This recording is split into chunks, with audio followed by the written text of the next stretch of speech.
Many of the communities in the West are already thinking about looking at diversifying their water sources and finding new water sources that can be sustainable way into the future.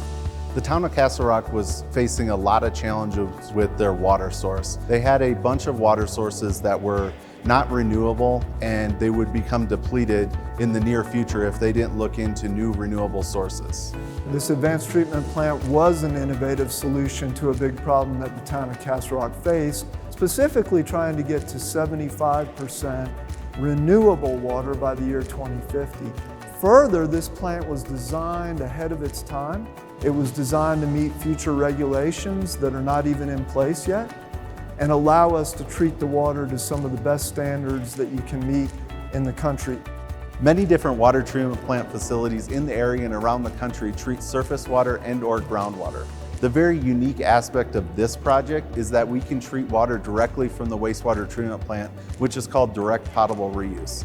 This treatment process has a multi-barrier approach, everything from inactivation to physical barrier removal, all the way to absorption.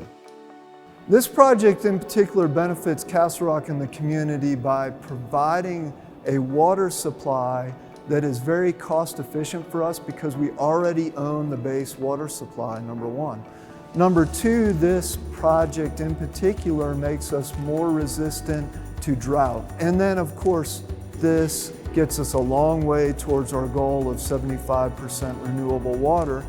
Burns and McDonnell and Garney Construction had key roles on this project. They worked very closely with Castle Rock Water and our staff. They did it in a manner that allowed us to build one of the most advanced treatment plants in the country while we continued to operate our existing plant. This project is really near and dear to my heart because we actually designed the first treatment facility that treated mostly groundwater. Burns and McDonnell was selected again to finish what we already started with the advanced treatment project and turning that project into a full direct potable reuse water treatment plant.